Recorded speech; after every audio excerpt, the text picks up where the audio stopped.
Well, the Catholic literary revival, depending upon how you want to define it, began either in 1798 perhaps, or certainly by any stretch of the imagination, with the conversion of Cardinal Newman in 1845. So, and it so certainly began in 1845 by any stretch of the imagination. My book on literary converts begins at a completely random date in 1900. And really it's a silly date, silly time to start it, because it certainly doesn't start there. I chose that date because if you want to convince a secular publisher to publish your work, they're only interested in money. And it was 1997, so it was originally called Literary Converts of the 20th Century, which is why it started in 1900, and then they just dropped off the in the 20th century bit. But as I say, 1900, the conversion of Oscar Wilde is not really, is starting in the middle of the story. However, we need to go back even further, because we can't really start in 1845 without understanding what was happening that led to Newman's conversion and the other things happening in England at the time, which launched this revival. So very briefly, I want to go right back, particularly as this is a conference on the theme of history. I want to go right back to the Reformation in England, to 1534, when Henry VIII declares himself head of the church in England. And that's, of course, the establishment of the Church of England. And, of course, in the following year, we have the martyrdom of St. Thomas More and St. John Fisher. And this was the beginning of what are called the Penal Times, a period of 150 years, right through to the 1680s, when it was illegal to be a Catholic in England. It was illegal to practice your faith in England. And if you were a priest, it was punishable by death. And not merely punishable by death, but punishable by a particularly slow and excruciatingly painful death, hanging, drawing, and quartering. When they basically hang you until you're not quite dead, because that would be too easy. And then they cut you down and they cut you open while you're still alive. And at some stage, when they're removing your organs to throw them into the fire, you die.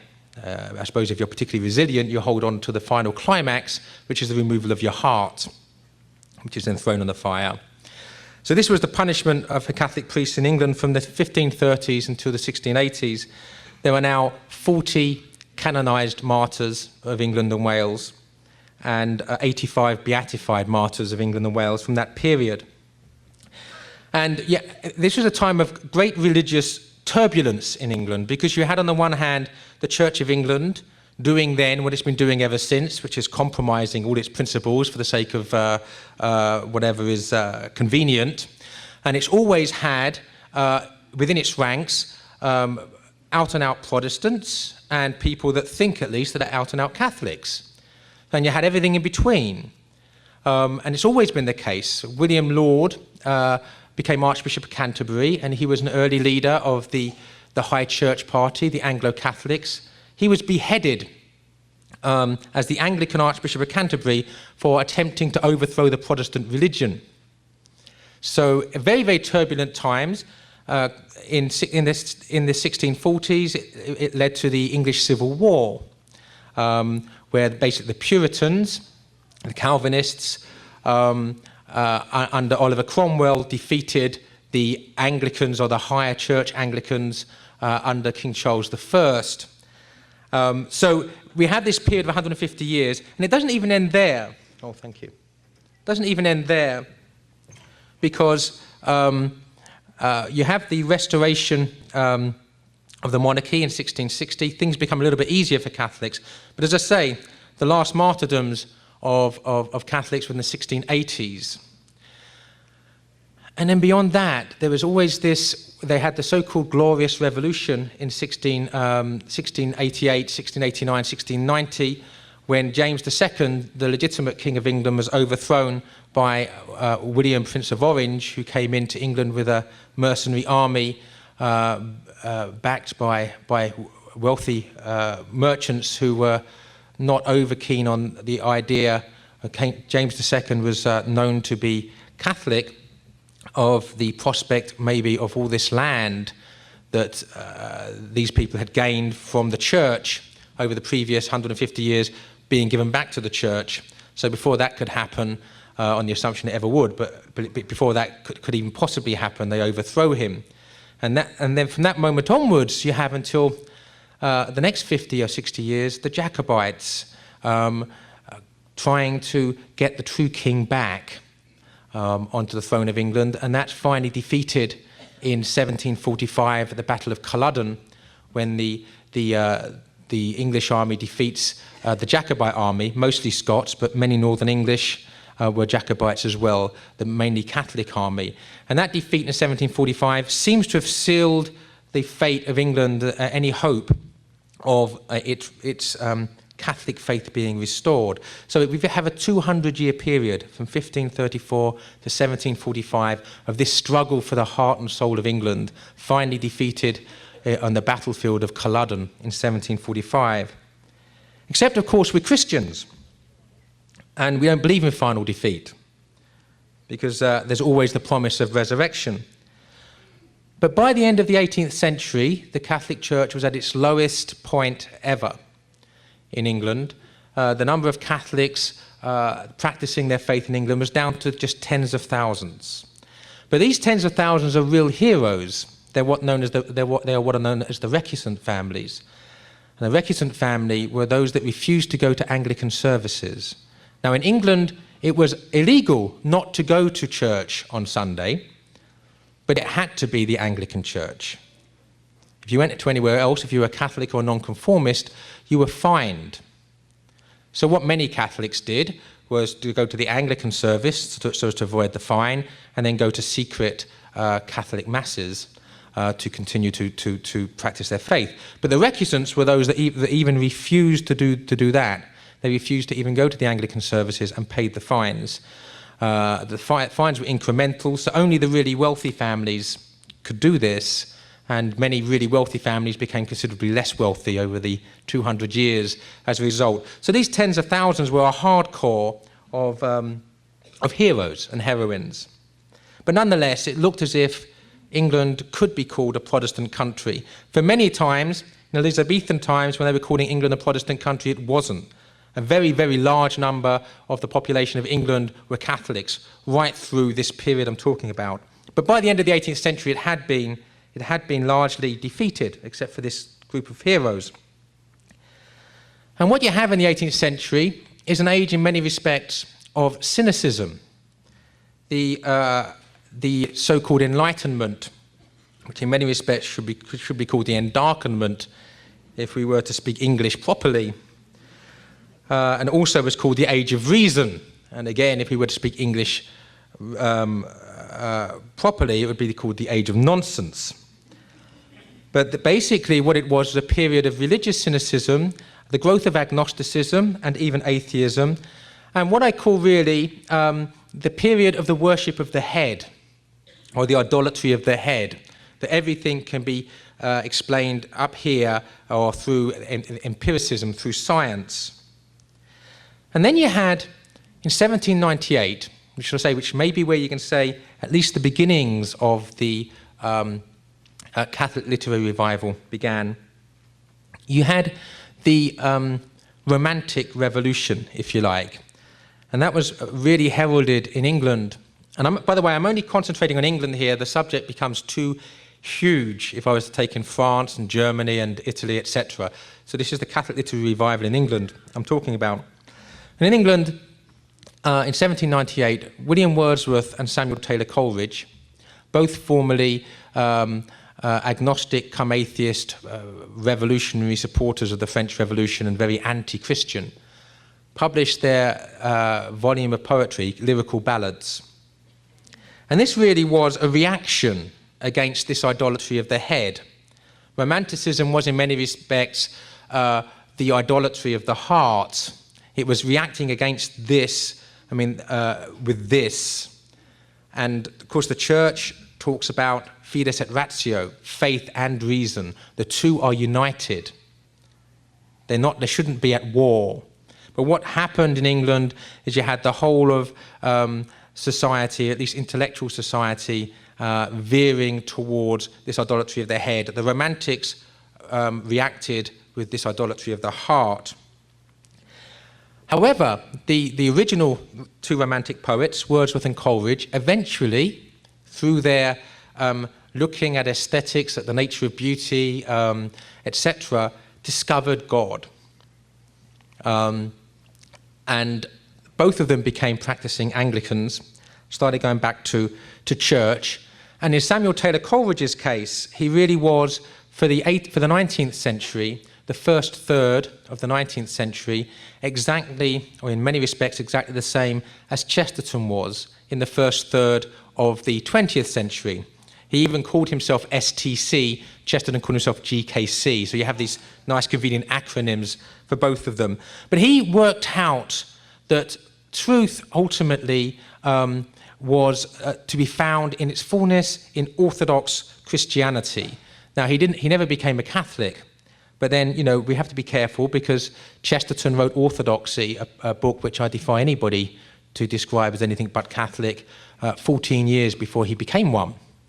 The fact that Coleridge didn't make the official step doesn't mean that what he was writing wasn't profoundly orthodox in many ways. So these lay the foundations of the light Romantics. I call them the light Romantics. I'll explain why in a moment. Needless to say, it's not Romantics light, not like Bud Light or heaven forbid. I call them the light Romantics because it was a romanticism in search of the light, groping towards the light and largely finding the light. But there was another group of Romantics in England that I call the dark Romantics. And this was certainly Byron and Shelley, and although Keats might roll his eyes at the suggestion he should be put in the same group, to a degree Keats as well, Byron, Shelley and Keats as the dark Romantics. And these are people that they also reacted against this rationalism, this idolatry of the head of the 18th century with this worship of the heart. Except whereas with Wordsworth and Coleridge, this worship of the heart made them understand beauty, and the beauty took them out of themselves towards objective truth, towards the faith. In the case of Byron, Shelley and Keats, this idolatry of the heart took them into themselves. And it became interior, that all of this reaction against rationalism became a bundle of emotions inside their conscience or their consciousness. So you have this sort of almost nihilistic, almost despairing, desperate romanticism. Very beautiful poetry, but a lot of the animus is very desperate. And I mention those as well because you know what happens in the Catholic Literary Revival is this, you might think from our Lord's parable that Wordsworth and Coleridge, you know, that's the seed that's planted in fertile soil and it will grow manyfold. And Byron, Shelley and Keats was the seed planted in barren soil and it will bear no fruit. Well, that's not what happens. That's why I mentioned both. Because what actually happens then in the 19th century is that the Catholic Literary Revival, when it starts, has sort of two strands, the light strand and the dark strand. So I'll go into those now. The light strand, the influence of Wordsworth and Coleridge, led to various movements in England that were all neo-medievalist. They all harked back to the time before the Reformation. That's why I've given the whole background from 1534. This neo-medievalism wanted to leap the 300 years back to, in the 1830s, it was at its height. So from the 1830s, they wanted to leap back to before the 1530s, okay, back to before the Reformation, and neo-medievalism. And it found expression in three distinct movements, the earliest of which was the Gothic Revival. And the Gothic Revival was a movement principally in architecture, but in art in a more general sense, but principally in architecture. And the most notable member of that group and the spearhead of it was someone called Augustin Pugin, P-U-G-I-N. Now, he was a convert to Catholicism, and probably the best known example of his work of this neo-Gothic architecture is going back onto our tour bus of London. If you look out to your right now, you'll see the Houses of Parliament, because that was a result of this Gothic revival in architecture in London.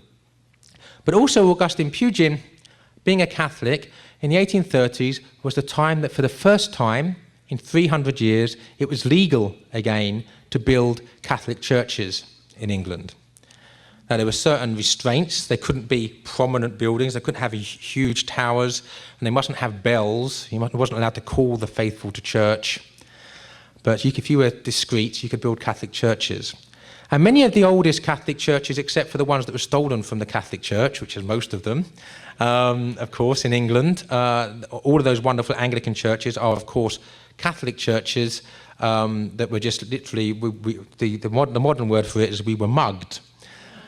But when these new Catholic churches were being built in the 1830s onwards, Augustine Pugin was the principal architect of these new Catholic churches going up. So a lot of them are in this beautiful, resplendent neo-Gothic architectural style, so neo-medieval, going back to the medieval. And it was this love of the medieval which was planting seeds everywhere at this time. People beginning to see the value of this period that had been dismissed prior to that.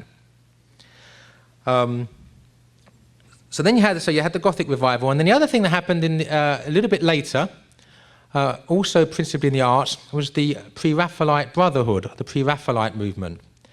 Now, the Pre-Raphaelites, as their name suggests, Pre-Raphael, was to go, they sought a vision in art that went back to the medieval, again, to before Raphael. So their painting tried to capture this medieval spirit. And the Pre-Raphaelites were very, very powerful. They saw themselves as a response and a riposte to Impressionism.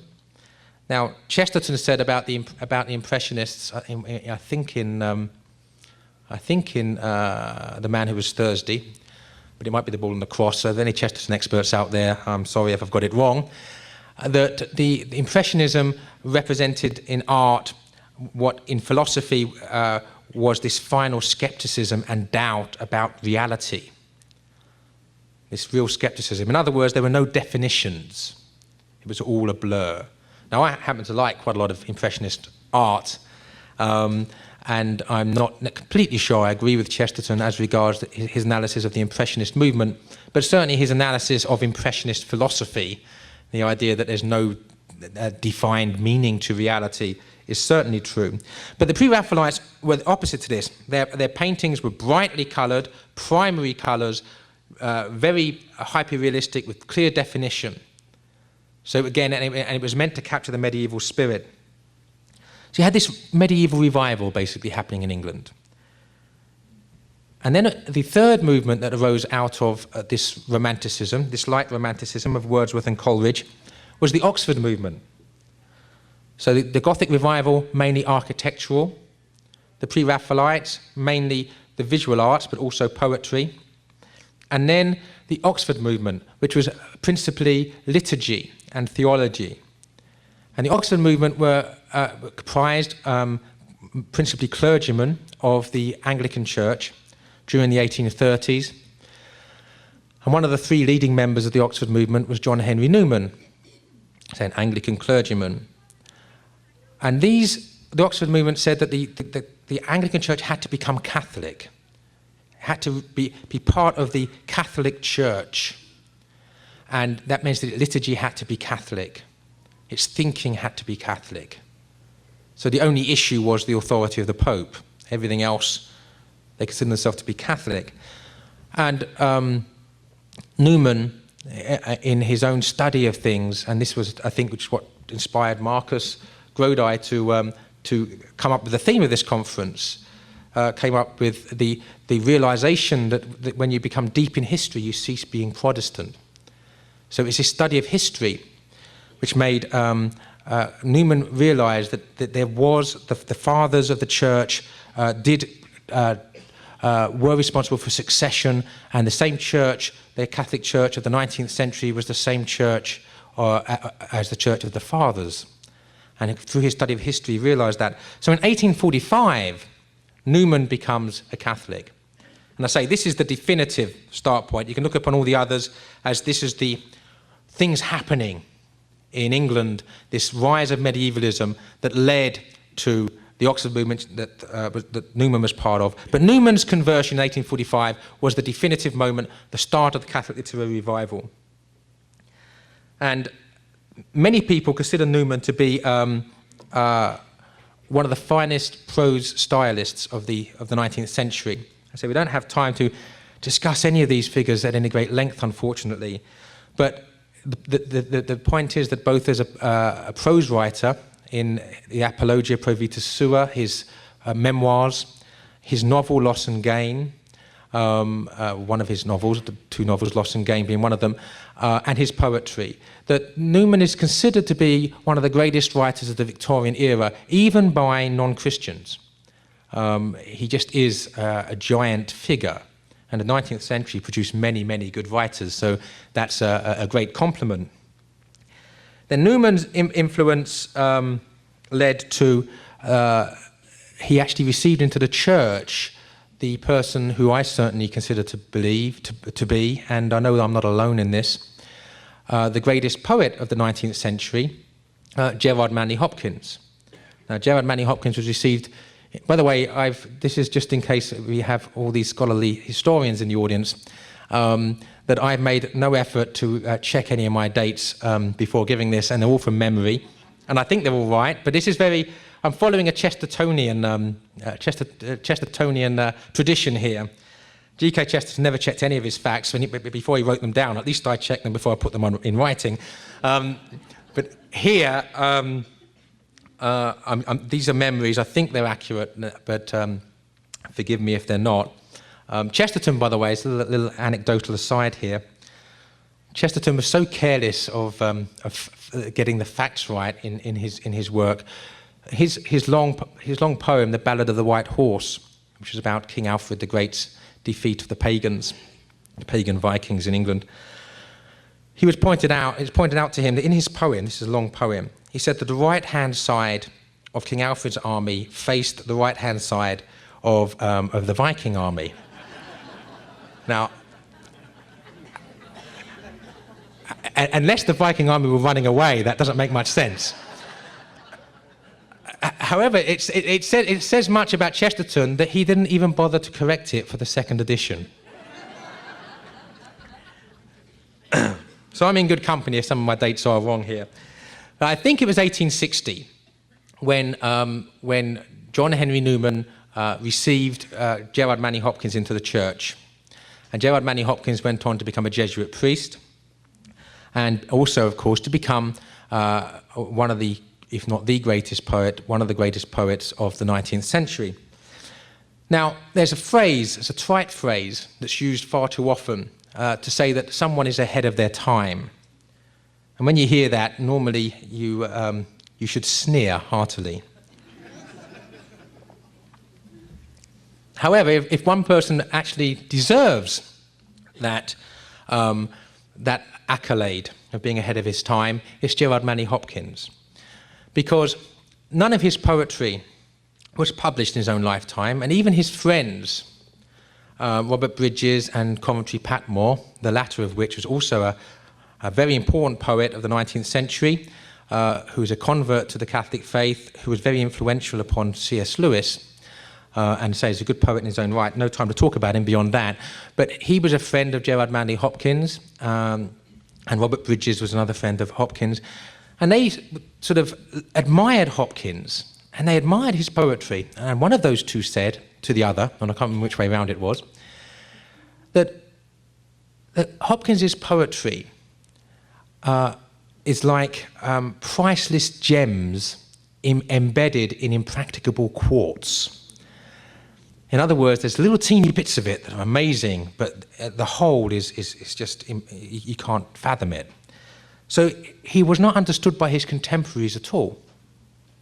And then many years after his death, over 20 years after his death, in 1919, his poetry was published for the first time by Robert Bridges, and immediately he became seen as one of the great avant-garde modern poets of the 20th century. Now, you can certainly have the right to claim to be ahead of your time when everybody else discovers how ahead of your time you are 25 years after you're dead, which is the case with Gerard, Manley, Hopkins. And the two key avant-garde poets of the 20th century, Gerard Manley Hopkins, if you can call him that, as I say, because he died in the previous century, and T.S. Eliot, were both converts to Catholicism, Eliot to Anglo-Catholicism, but I'll come to that in a moment. But again, quite interesting that the idea that religious orthodoxy cannot be at the cutting edge of culture. We obviously see that these two great cutting-edge poets were religiously orthodox. Okay, so that's the light side. If you see that the light side led to Gothic Revival, Pre-Raphaelite Movement, the Oxford Movement, the conversion of Newman, the conversion of Hopkins, this great poetry of Hopkins after he's a Jesuit priest. This is the light side. And the dark side, what happens with the dark side is that it crosses the Channel into France. And Lord Byron, particularly, one of these dark romantics, is extremely influential upon the French decadent movement. Decadence, you don't necessarily think decadence and Catholicism. Well, you know, I like being a little bit controversial, and I want you to start thinking about it.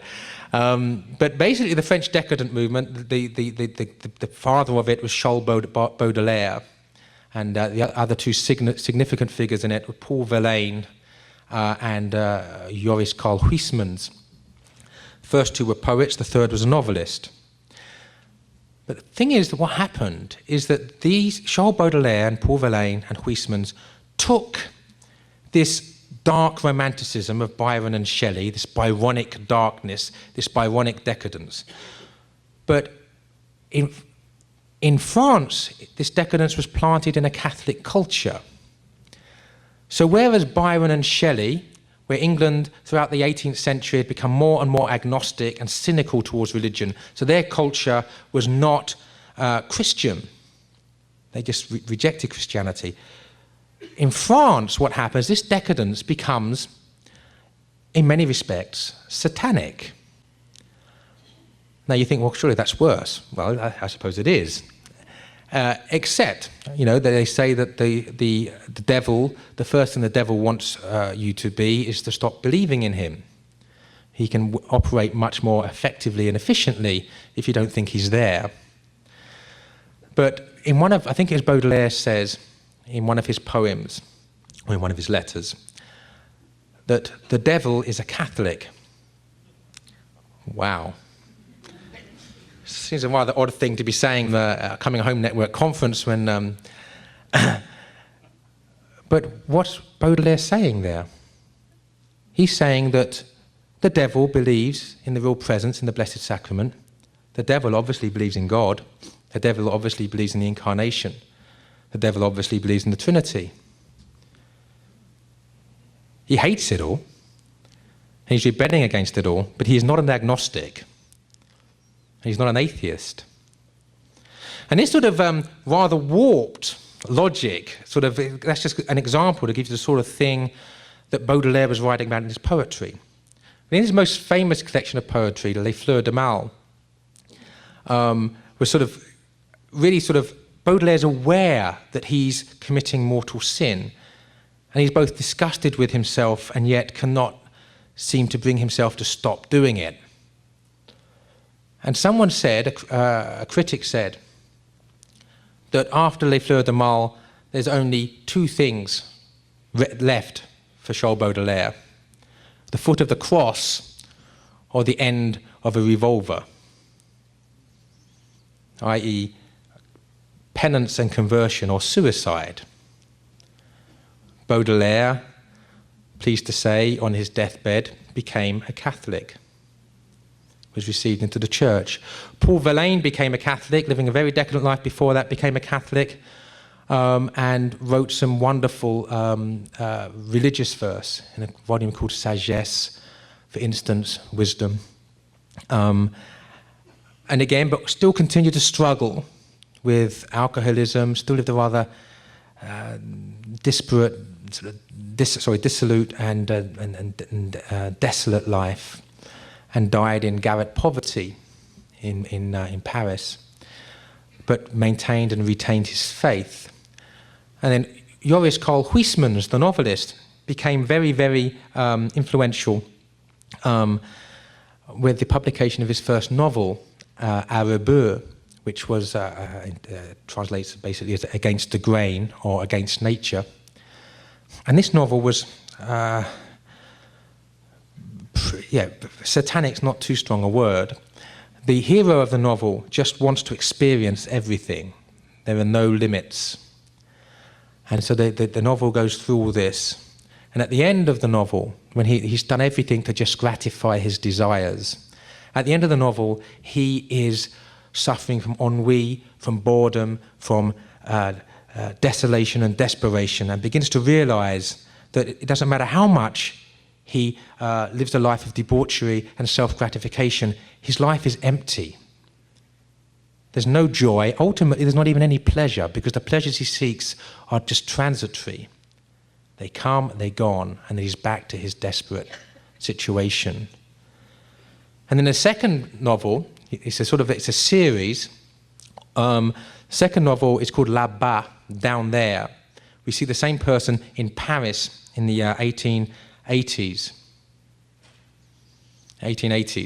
where there's a rise of Satanism in Paris at this time, decadence, and the Black Mass is being practiced. And you see the hero there is at once both morbidly fascinated by this and absolutely disgusted and horrified by it. And it's the disgust and the horror that gets the upper hand. And in the third novel, En route, on the way, we see that the conversion of this central character to Catholicism. And Joris Carl Huysmans spends the last years of his life in a monastery. So you have this dark side, but the dark side, if it's like it's the decadent path to Christ, it's a paradox. It's the Mary Magdalene road, if you like. It's not necessarily the road that we should be encouraging anybody to take, but where people are there is a need of salvation as the people living the virtuous lives of Newman or Hopkins. Now, Baudelaire, Verlaine, and Huysmans were very, very influential upon Oscar Wilde.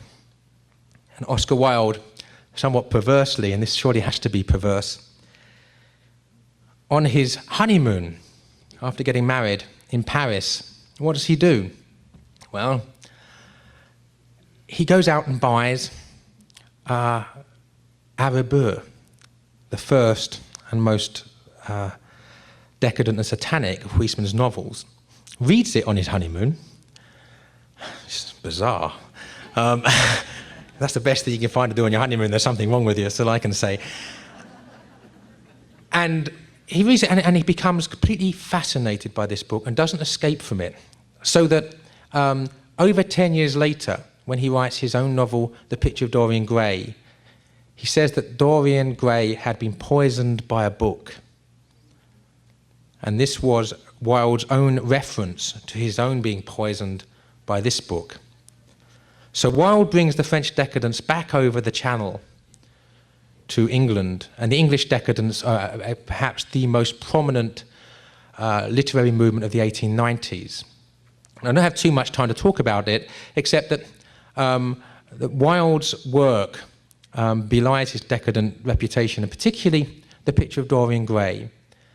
That was attacked in England when it was published as being decadent and disgusting. And what it actually is about a man who, a friend of his paints his portrait, and the portrait is beautiful. And Dorian Gray realizes he's going to get old, and the painting is going to stay young. And the painting, he realizes, is going to mock him as he gets older and as he ages. And he throws his face down and says, and Wilde says, whether it's a wish or a prayer. So Wilde's making it clear, if only the portrait could grow old and I could stay young. And the prayer is answered. Now, it's in keeping with the the decadent sort of warped way of thinking, was the prayer answered by Satan? Or was it answered by God? Was it answered by both? These are the sort of questions that you're sort of led to ask. But basically, his prayer is answered. He lives a life of debauchery, culminating ultimately in causing the suicide of a girl that was in love with him, and ultimately he murders the artist of the painting. And the more sin he commits, the uglier and more hideous looking the painting becomes. He stays young. And after he commits murder, there's blood on the hands of the portrait. And several occasions, Dorian Gray nearly repents, gets to the verge of repentance, and then doesn't for whatever reason. And in the end, he says, the only way I can be rid of this foul painting is to destroy the painting.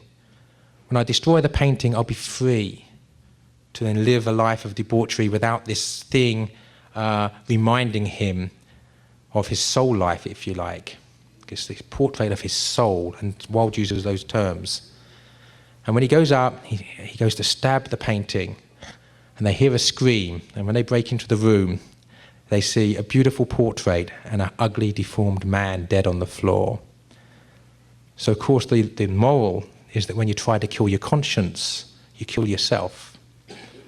And this is very much what the decadents were about, and they were shocked by the realism, but it's very, very moralistic. Wilde describes his homosexuality. He went through a homosexual phase, as some of you may know, when he went to prison, as his pathology, as his sickness. And when he came out of prison, he wanted to enter a monastery. And when he died 3 years later, a very young man, still only 46 years old, he was received into the Catholic Church on his deathbed.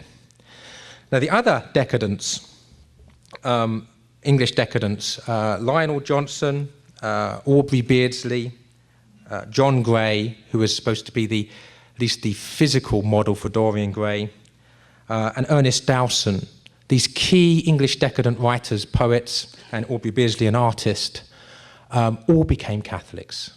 Most of them died young, but they all became Catholics. John Gray, who was the only one of that group that didn't die young, became a priest and was a parish priest in Edinburgh, in Scotland, until he died, I think, in the 1930s. So we see this light path to Christ, the path of sanctity, if you like, and then this dark path to Christ, the path of sin. Of course, even those taking the path of sanctity are sinners, so we mustn't be pharisaical or judgmental. But this dark path and this light path. Okay, and then there was a wonderful poet around in the 1890s that doesn't really fit easily into either camp, the dark or the light. And that's the poet Francis Thompson. Now, he was a wonderful poet, but a bit of a very weak character. For instance, both his parents were converts to the Catholic faith. They were received into the church in the sort of afterglow of Newman's reception. And when Newman was tipped to be the next Archbishop of Canterbury, he was seen as a giant figure. When he becomes a Catholic, all of a sudden, Catholicism becomes respectable, intellectually, as well as spiritually. And this whole Catholic literary revival really starts getting going on the figure, or the figurehead of Newman himself. So Thompson's parents were two of these converts. So Thompson's a cradle Catholic, and he tries to train for the priesthood and fails, drops out of seminary. Then he tries to train to be a doctor, a physician, and fails and drops out. He wants to get in the army, and he's rejected because of his health. And he ends up living a life of poverty, homeless poverty on the streets of London, befriended by prostitutes, again, living this sort of life. Yet there's not a hint of decadence in any of his poetry. His poetry is full of the love of Christ.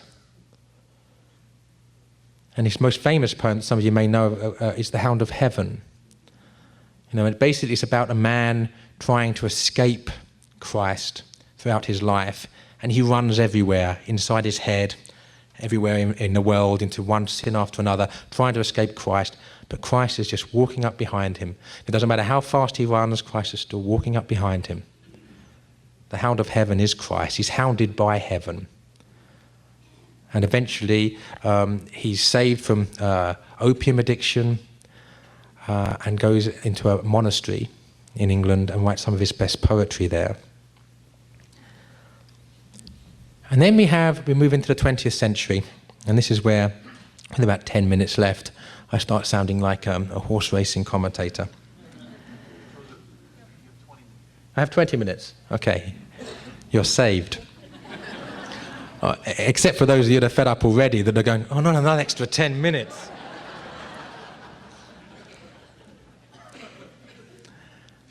But the three key figures, for me, the Catholic literary revival is in sort of three segments. The first third, from 1845 to 1890, when he died, is the era of Newman. It's the period of Newman. Newman is the key and the figurehead of the Catholic literary revival in that first third. In the next third, obviously you have the 1890s and this decadent aberration in England, but when 1896, Hilaire Belloc is first published, and in 1900, G.K. Chesterton is first published. And to me, the second period that lasts from about 1900, should we say, till the start of the Second World War, 1939, well, to be precise, 1936, the death of Chesterton. So that 36-year period is the period where Chesterton and Belloc are the two giant figures in the Catholic literary revival. And again, I don't have too much time to say too much about them, except that Chesterton's work was very much a reaction against the decadence. The best thing to do, if you ever have time, is to read Wilde's The Picture of Dorian Gray, and then Chesterton's The Man Who Was Thursday immediately afterwards, because The Man Who Was Thursday is a response to and a riposte to the decadence of Wilde and the other decadence of the 1890s. And what Chesterton's really saying is that these decadents have a dark view of reality.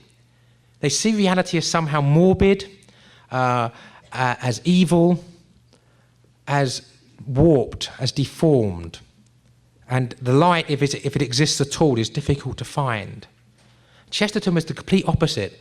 On the contrary, the light is there for everyone to see. And if we don't see it, it's because we've blinded ourselves. Chesterton says once that we don't live in the best of all possible worlds. We live in the best of all impossible worlds.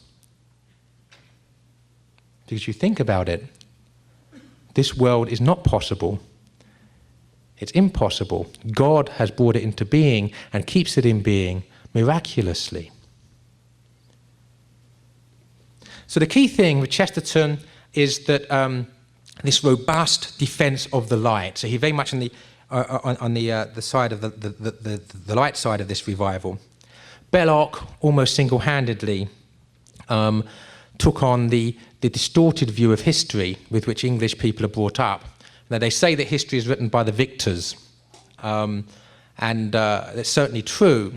And the Protestants won in England in this struggle, and the history that English people get is very much the Protestant version, the Whig history as it's known, the Whig historians. And I know, because I was brought up with that, I had to overcome all this residual anti-Catholicism that had been ingrained in me through my understanding of English history, which was a warped understanding. And Belloc wrote dozens of books, mostly about, he wrote about 150 books. I'm talking about his historical books now. He wrote certainly a couple of dozen historical books, most of which were about the Reformation in England. And panoramic studies, such as how the Reformation happened or characters of the Reformation, through to individual studies of leading figures in it, Oliver Cromwell, Thomas Cranmer, Charles I, James II. He took on the Whig historians to put the other side of the story. Now, it seems to me there are two ways of looking at Belloc's role here. And that's that you can look at Belloc's role as being biased. That's the worst you can put it. or you can look at it as being objective. Now, my attitude is, if he's biased, and a lot of people dismiss Belloc's historical works on the basis, well, he's a Catholic, it's biased history. England had had 200 years of biased history. Belloc's putting the other side of the story. At least people now can read both sides of the story and form a judgment. Before, they could only read one side of the story. That's the worst case scenario.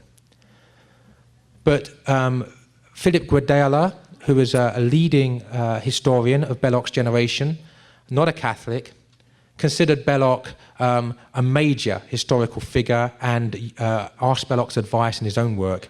And more recently, in the 1990s, the man's name escapes me, as a professor of modern history at Oxford University, who again, as far as I know, is not a Catholic, that said if he really wants to know what happened in England at the time of the Reformation, he wouldn't go to Macaulay and the other Protestant historians. He would go to Hilaire Belloc and Lord Acton, both Catholics. So perhaps Belloc and Lord Acton were getting closer to the objective reality of what happened. And of course, very, very briefly, on this aside, that it's not just Catholics that say this. William Cobbett, who never became a Catholic, wrote a book called The History of the Protestant Reformation, where he saw that the Protestant Reformation, in many respects, was a means by which the aristocracy became very rich very quickly on church land, and also a way in which the common men, the common land was stolen from them as part of this process. William Cobbett was a great friend of the working man and a Protestant, and he wrote this. So perhaps Belloc was getting onto something. Belloc also, though, for me, is more than anything else a great poet. And I just would admire you to, I would try to encourage you to check out some of Belloc's poetry, because it's absolutely beautiful at its best. And a couple of anecdotes about Chesterton. I have said nothing about Chesterton's work. I mean, time is, I can be just, since I moved to America, I've become a shameless salesman. So if you're very frustrated about the absence of any real Chesterton in this talk, then go and buy my book. But there's two wonderful anecdotes about Chesterton, because he was a very robust and rotund man, as you know. And during this First World War, some of you may know this story, but I'll tell it because it's funny. It makes me laugh anyway. He was on a bus, and in the First World War, if you didn't enlist to fight in the First World War, you were called a coward and you were given a white feather.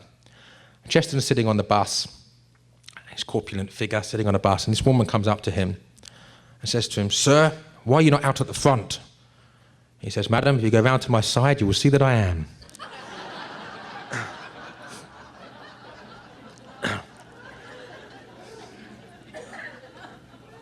And the other one is a story when he was in America, in one of his lecture tours of America, and he's struggling to get into a taxi.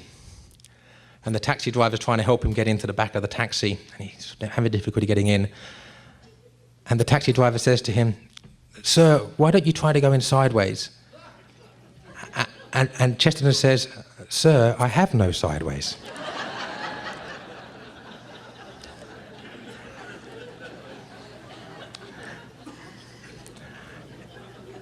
You get some idea of Chesterton's humour, which does manifest itself in his work. Somebody I must remember very, very quickly, and that's Maurice Baring, who is another great figure that's sadly neglected and largely forgotten these days, though I detect there might be a bit of a ripple of recognition coming back for him. There's a very famous painting of Chesterton, Belloc and Baring, which is on the cover of the copy of the St Austin Review, which is on sale out there. I told you I'm getting very shameless. But if you want to see this this painting, it's in the National Portrait Gallery in London, and it has Chesterton and Belloc seated at a table and a balding man standing behind. That's Maurice Baring. And we always hear about Chesterton and Belloc. You know, George Bernard Shaw rather wittily referred to them as the Chester Belloc, because they were seen so synonymously. They were like two halves of a pantomime elephant. But we seem to forget Baring, so I always try to say, instead of saying Chesterton and Belloc, I always try to say Belloc, Baring and Chesterton, which translates as the BBC. And he wrote wonderful novels. I look upon them as a sort of cross between Jane Austen and Dostoevsky.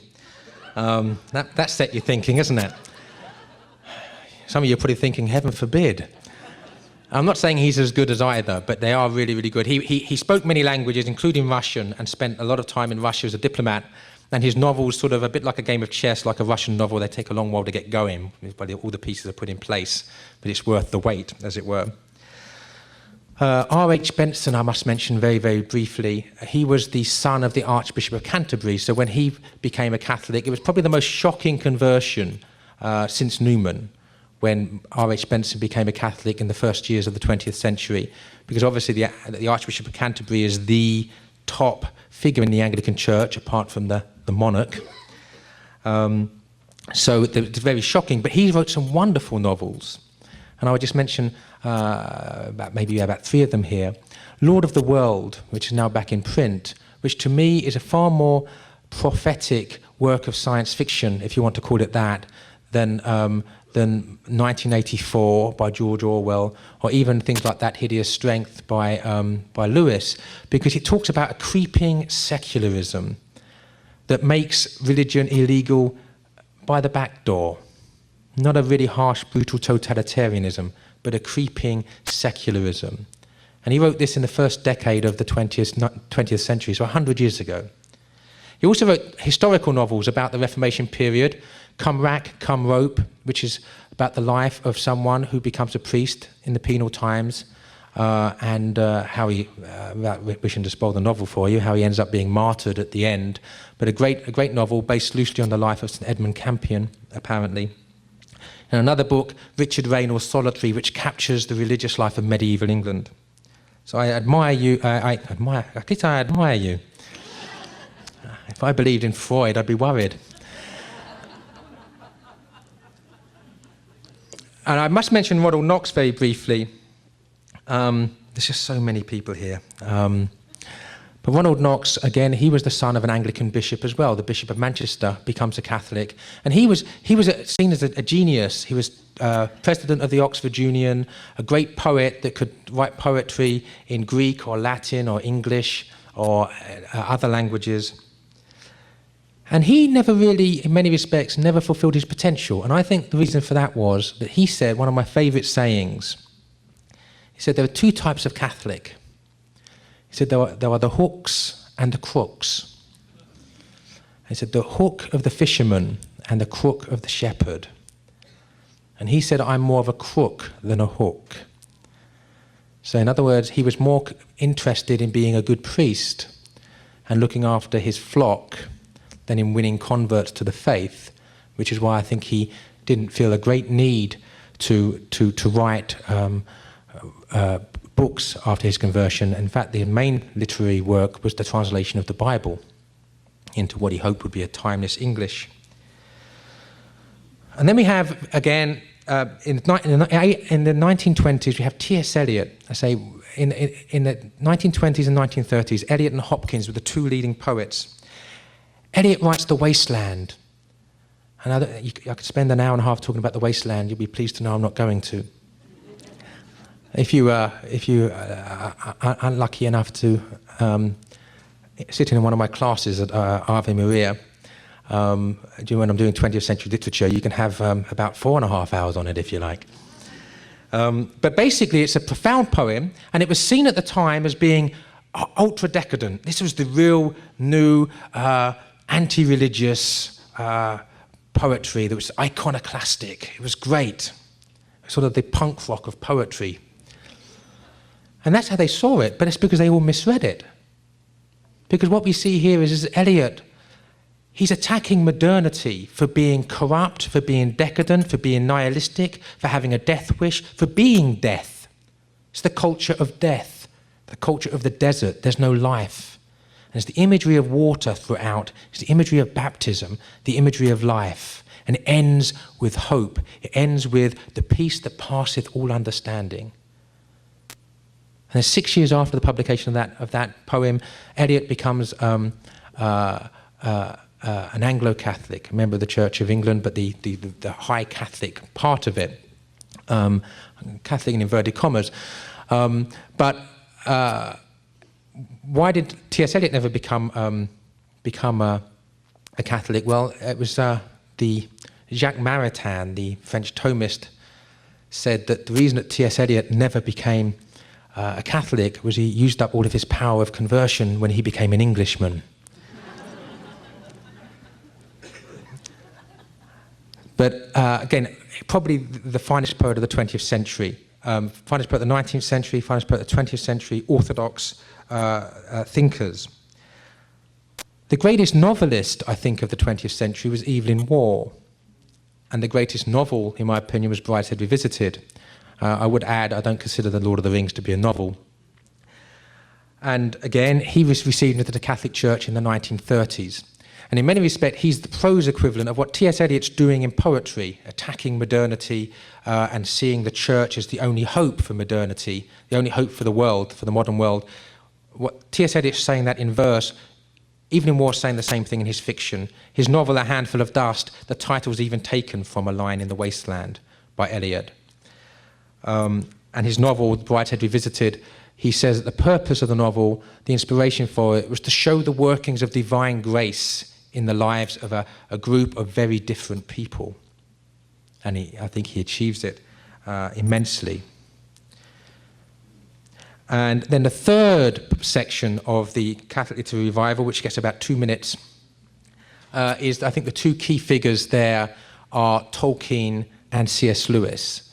So basically, Chesterton dies in 1936. C.S. Lewis publishes The Pilgrim's Regress in 1933. So there's this overlap, and The Hobbit by Tolkien's published, I think, in 36 or 37. So then the next, until the 1960s, when they stopped writing, or early 1970s, when Tolkien dies, if you like, is the third period of the Catholic Literary Revival. Some of you will be thinking, well, hold on for a second, Lewis wasn't a Catholic. Well, that's true, and it's impossible for me to say in the 2 minutes remaining. In fact, I do give talks just on C.S. Lewis and the Catholic Church, 45 minutes. So, and again, my latest book is C.S. Lewis and the Catholic Church. There's a whole book on looking at the complex relationship between Lewis and the Church. But what I would say, very briefly, is that by the time he died, he believed in all 7 sacraments. He went to the Anglican equivalent of conversion, the Anglican equivalent of confession, and I would guess that far fewer than 1% of Anglicans go to confession. He believed, he started calling the Eucharist the Blessed Sacrament. He started referring to the Eucharist liturgy as the Mass. He believed in purgatory. So the man walked up to the doors of the church, knocked, but didn't actually go in. And Tolkien, of course, wrote the greatest book of the 20th century, not just my belief, but the belief of numerous opinion polls. And of course now he's been read by more people than ever before. And I think the key thing about The Lord of the Rings, and again I give talks just on the Catholicism of The Lord of the Rings, so there's no time to talk about that either, is that it's profoundly Catholic. Tolkien himself says The Lord of the Rings is, of course, a fundamentally Catholic and religious work, unconsciously in the writing, consciously in the revision. And the key thing about it is that the more you understand The Lord of the Rings, the more you realise that not only was it written by a Catholic, but only a Catholic could have written it. The more you understand the work. So it seemed to me, just to finish off then, just to conclude, that the greatest poem of the 20th century, and this again is not just me, this is, you could take a consensus on not even Christian literary critics. The greatest poem of the 20th century, either The Wasteland or 4 quartets, both by T.S. Eliot, say an Anglo-Catholic. The greatest novel, Brideshead Revisited, Evelyn Waugh, a Catholic. And the greatest book, The Lord of the Rings, by Tolkien, a Catholic. So what happened really with this Catholic Literary Revival, the Catholic Literary Revival, was that that not only now was Catholicism at the centre of English culture, it was at its very summit, at the top of English culture. And again, just want to finish because when I wrote Literary Converts, the book Literary Converts, it was because I realised in my own conversion, Chesterton was crucial to my conversion. And then so was Belloc and C.S. Lewis and Tolkien. None of us are islands. We're part of a network of minds and a network of grace. And that's why we're here today, because this is the Coming Home Network, that all of us are called to ensure that the 21st century achieves the great things that the 20th and 19th centuries did. Thank you.